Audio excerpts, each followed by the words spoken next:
Greetings of the day. Today, let us see S.S. Prawer on translation. Translation and introduction. Translation comes under influences as it serves as the best intermediary between any two literatures. It plays an important role in the process of influence. In fact, translation itself is claimed to be a creative art, transcreation. It is through translations that the achievements of one country is made available to the rest of the world. Thus, translation can open new lanes in the literary world traffic. Who is S.S. Prawer?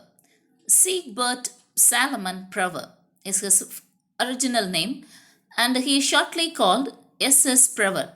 He is Taylor Professor of the German Language and Literature at the University of Oxford and familiar comparatist.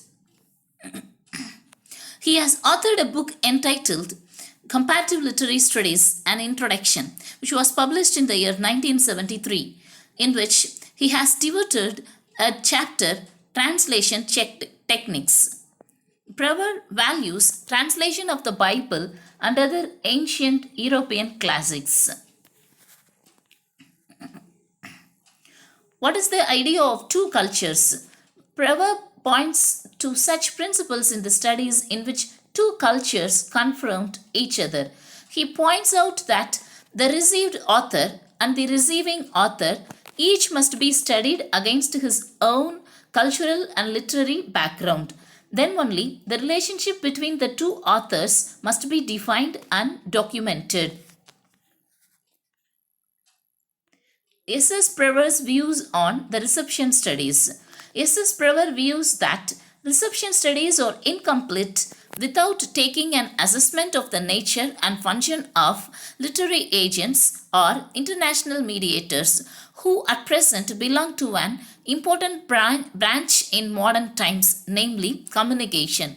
Communications are the institutions and forms in which ideas, information, and attitudes are transmitted and received. They belong to the great travel routes of thought and literature. S.S. Prawer emphasizes the need for the translator identifying himself with the spirit of the original. For this purpose, translators should be thorough, not only the language, but also with the cultures of the source language and the target language. The translator should be both bilingual and bicultural. He cites examples. Translation gives a much needed platform for original writers for developing their talents. S.S. Prawer cites the example of Dostoevsky, a Russian writer, beginning his literary career with the translation of Balzac's, that is, a French writer's Eugene Grandet, and William and Helen, written by Sir Walter Scott in 1796 during the Romantic period, with influence from Burger's Lenore, a German ballad. S.S. Prawer says that an original writer stumbling on a similar writer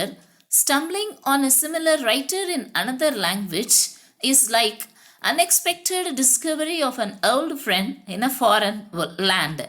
An original writer getting a chance to translate a kindred writer's work must be a godsend to him.